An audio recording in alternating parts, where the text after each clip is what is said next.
हाँ भाई, क्या हाल चाल है सबके। तो अब हम बात करते हैं ओरल मेथड की।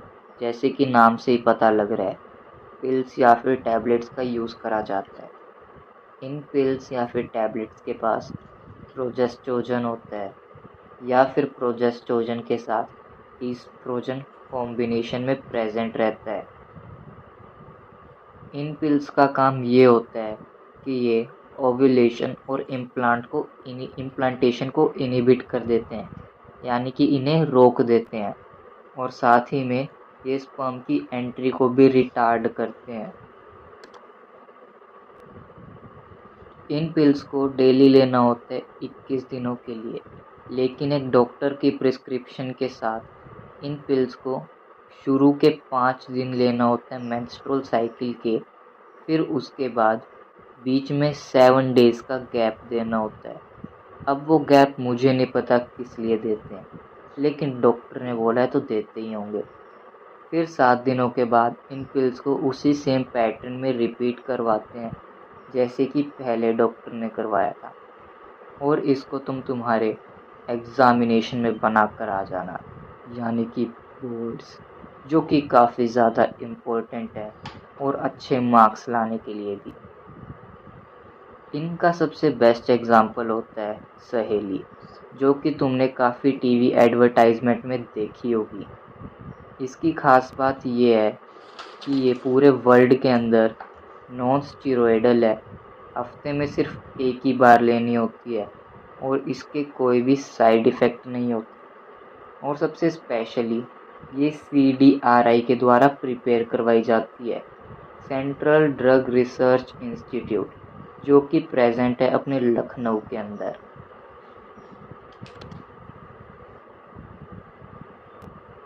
तो अब हम बात करते हैं इंजेक्टेबल्स और साथ ही इम्प्लांट्स के अंदर भी। इनके पास भी प्रोजेस्टेरोन प्रेजेंट रहता है या फिर प्रोजेस्टेरोन के साथ ईस्ट्रोजन कॉम्बिनेशन में प्रेजेंट रहता है। इनका मोड ऑफ एक्शन सिमिलर होता है पिल्स या फिर टैबलेट्स के जैसा ही, जैसा कि हमने ओरल मेथड के अंदर देखा था। बस फ़र्क इतना है कि इन्हें अंडर द स्किन यूज़ करा जाता है, यानी कि स्किन के नीचे। इनकी एफिशिएंसी काफ़ी ज़्यादा हाई रहती है और इफ़ेक्टिव पीरियड भी काफ़ी ज़्यादा लॉन्ग होता है।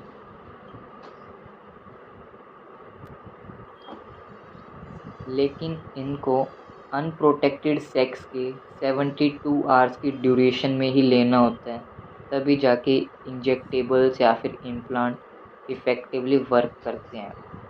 इंजेक्टेबल्स का एक एग्जांपल याद कर लो, डीपो प्रोवेरा। और इम्प्लांट्स का एग्जांपल होता है नॉरप्लांट, जिसकी एफिशिएंसी पूरे 5 सालों के लिए रहती है।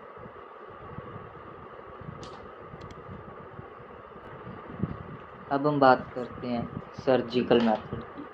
सीधी सी भाषा में बोलूँ तो स्टेरलाइजेशन, यानी कि किसी भी ह्यूमन बीइंग का स्टेराइल होना, उसे सर्जिकल मेथड बोलते हैं। मेल्स के अंदर इसे वासेक्टोमी बोला जाता है, जिसके अंदर वासा डिफरेंशिया की बाइलेटरल कटिंग कर दी जाती है, जिसकी वजह से स्पर्म आगे ट्रांसपोर्ट नहीं हो पाता। और फीमेल्स के अंदर इसे बोलते हैं ट्यूबेक्टोमी, जिसके अंदर फेलोपियन ट्यूब की बाइलेटरल कटिंग कर दी जाती है ताकि ओवम एग आगे ट्रांसपोर्ट ना हो सके।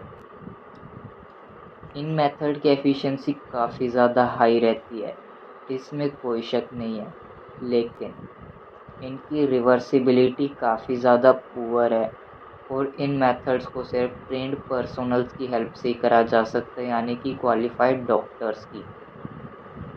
और हाँ, ये बिल्कुल भी कॉस्ट इफ़ेक्टिव नहीं है, बिल्कुल भी अफोर्डेबल नहीं होते, बहुत कॉस्टली होते हैं। तो यारो, जैसा कि तुम्हें पता है हर चीज़ के अपने अलग साइड इफ़ेक्ट होते हैं, तो इन कॉन्ट्रासेप्टिव के भी कुछ अलग साइड इफ़ेक्ट हैं, जिसमें से कुछ तुम अभी पढ़ लो और कुछ तुम्हारी NCERT से पढ़ लेना। जैसे कि nausea, abdominal pain, break through bleeding, irregular menstrual bleeding, even breast cancer. इनका स्क्रीनशॉट ले लो या फिर राइट डाउन करके अपने नोट्स में लिख लो। वैसे इतना सब कुछ सुन के एक नॉर्मल बंदा वैसे ही मर जाता है। तो तुम्हारी क्या राय है इस बारे में, मुझे बताना ज़रूर। तो इसी बात पे एक क्वेश्चन करते हैं। तो क्वेश्चन तुम्हारी स्क्रीन पे ये है, is castration is a method of contraception. तुम्हें ट्रू या फिर फॉल्स में जवाब देना है कमेंट सेक्शन में। तो वीडियो पॉज करो और जाओ। आंसर तो यारो फॉल्स ही होगा, क्योंकि कैस्ट्रेशन होता है सर्जिकल रिमूवल ऑफ टेस्टिस, जिसके अंदर स्पर्म की फॉर्मेशन ही रुक जाती है। तो ये कॉन्ट्रासेप्शन का मेथड नहीं है, इनका कोई भी रिलेटेबल कंटेंट नहीं है, तो इसका आंसर फॉल्स होता है।